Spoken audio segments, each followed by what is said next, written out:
Along the banks of the Amazon River, members of the Capybara family watch over the herd.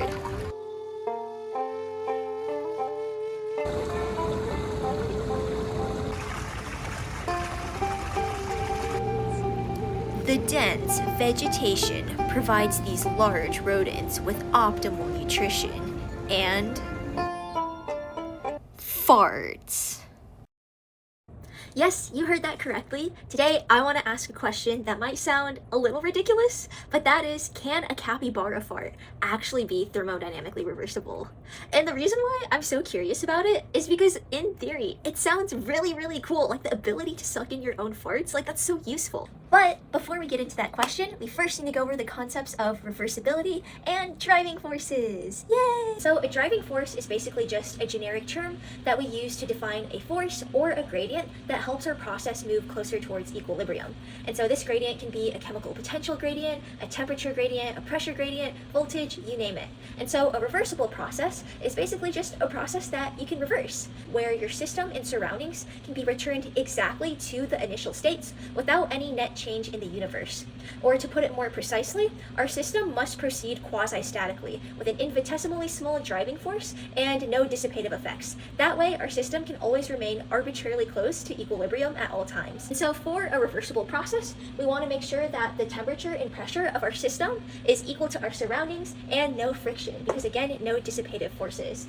And then the irreversible process is basically just a process that cannot be reversed, or in order to reverse it, you would have to put in some additional work or elbow grease to get there.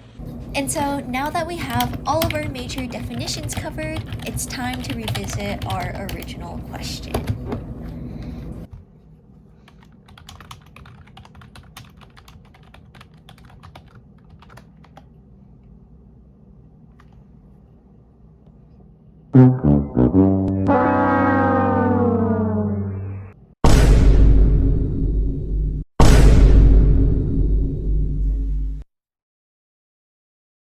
Hello, I'm Vasilios Drosios. I'm a Frosh intending chemistry major.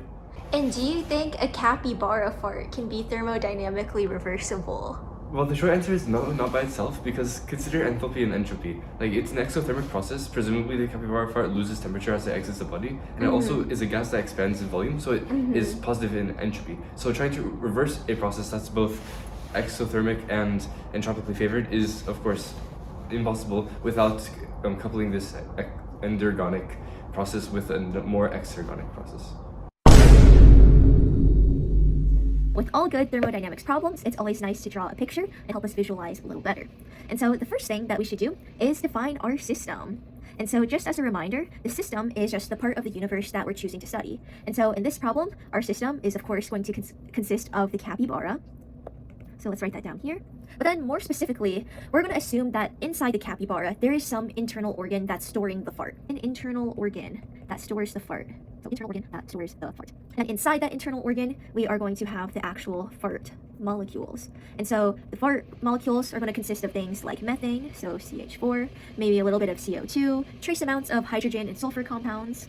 And yeah, but just to simplify it, I'm just going to group all of these things into farticles, just for simplicity. So that's our system, and then our surroundings are going to be, it's going to be the ambient air surrounding the capybara, And this is going to consist of things like mostly nitrogen, some oxygen, and then trace amounts of argon or trace elements, but mostly N2 and O2, which is what I have in the picture over here. And so this is our system, surroundings, and then our boundary is just going to be, of course, you know, the opening right here, so the capybara, opening, and of course, the walls of the internal organ and the capybara's flesh and bones. Walls of internal organ and then flesh and bones. So now that we have our system, surrounding, and boundaries figured out, now we can actually go and figure out whether or not a farting capybara is reversible or irreversible. And so when we're looking at the farting capybara, we can actually break this down into two different steps. And so step one is going to be the expulsion of the fart gas. So expulsion of the fart gas. And then step two is going to be the mixing of the farticles with the surrounding ambient air.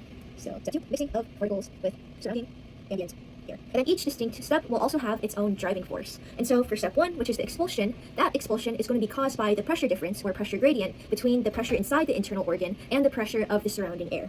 And so for step one, the driving force is the pressure gradient. And then for step two, our driving force is going to be the concentration difference, or sorry, concentration gradient. And so when the capybara farts, we're going to have a small localized area of high concentration of fart molecules that's higher relative to the surrounding air. And then that difference in concentration is going to cause those molecules to mix together in order to reach chemical equilibrium. And so driving force for step 2 is going to be caused by a concentration gradient.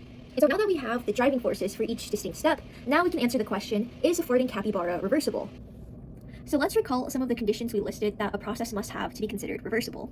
And so the first one we listed was mechanical equilibrium, where the pressure of the system is equal to the pressure of the surroundings. We also listed thermal equilibrium, and so T system equals T surroundings. There also is no dissipative forces, and an infinitesimally small driving force. And no net change in the universe. And so these are just some characteristics that all reversible processes have, and so we can use these to easily rule out if a process is irreversible by just looking and seeing if it violates any of these one conditions. And so if we go back to our farting capybara with the 2 steps and analyze the first one, which is the expulsion of the particles, we can remember that we said that the first step is caused by a driving force, which is the pressure gradient between the internal organ and the surrounding air. And so if we have a finite pressure gradient, and for a fart, it's going to be decently large because you have that rapid expulsion of gas, this is going to mean that the pressure of the organ is greater than the pressure of the surrounding air. Well, if we go back to our conditions we just listed for a reversible process, we can see that the first one we listed is that P system equals P surroundings. But here we have that P system is greater than P surroundings, and we have a finite driving force. And so these two conditions are not met. So infinitesimally small driving force and mechanical equilibrium are not met. And so by default, this first step has to be irreversible. Okay, and now let's look at the second step. And so, as we mentioned before, the second step is caused by a concentration gradient where you have a small localized area of high concentration of particles that will disperse and mix with the surrounding air. And so our driving force here is a concentration gradient. Well, in order for this process to be reversible, we would need it so that every single one of these particles retraces back to its original path or reverses its original path. That way, every single particle can get back to its original position. Now, if you were to try to sift through every single possibility to find the one that every single particle recreates its exact initial velocity, momentum, position, you're going to find that the chances of that happening are very, very slim and close to 0, if not 0. And that is because, when these molecules are coming out and you have this localized high concentration of particles, the gas molecules are going to accelerate rapidly. It's going to want to mix with the lower concentration to reach chemical equilibrium. And so this process of reversal is basically impossible in real life. And so that's why we can say that step 2 is also an irreversible process or step. And so because both step 1 and 2 is irreversible, our final answer is going to be the capybara fart is irreversible. That's our final answer. Okay, so this thought experiment was kind of doomed to fail from the very beginning, and that's because nothing in the real world can actually be reversible. And so reversibility is a hypothetical best case scenario that basically tells us the theoretical maximum amount of efficiency a process can have. And so going into this from the start, there is no way we could have actually come up with an outcome that would lead us to believe that a capybara fart could happen reversibly in the real world. And so we can actually find out how reversible a process is by taking the ratio of work done reversibly and irreversibly. And so this is the equation for efficiency. To derive the equations for both reversible and irreversible work, we can start with the work equation for PV work. And so this is just going to be the integral of P external times dV, evaluated from V1 to V2. And then for an irreversible process, we can assume that P is a constant. And so this makes the integral really easy to solve because we can just move P to the front. And this is just going to give us the integral of dV. And so it's just going to simplify to P delta V. And so this is our equation for irreversible work. And then for a reversible process, we can't assume that pressure is constant. Instead, it's going to depend on a state function. And so if we have an ideal gas, so like P equals nRT over V, and we plug that into the PV work equation, we get work is equal to negative integral of nRT over V and dV. And then since these three terms are a constant, we can move it to the front. And so this is going to give us work is equal to nRT, integral from V1 to V2 of 1 over V dV. And then the integral of 1 over V is just going to be the natural log. And so we are going to get negative nRT ln, oh, it's integral of ln V evaluated from V1 to V2. And so this is going to simplify using natural log rules to the natural log of V2 over V1. And so this is our equation for reversible work.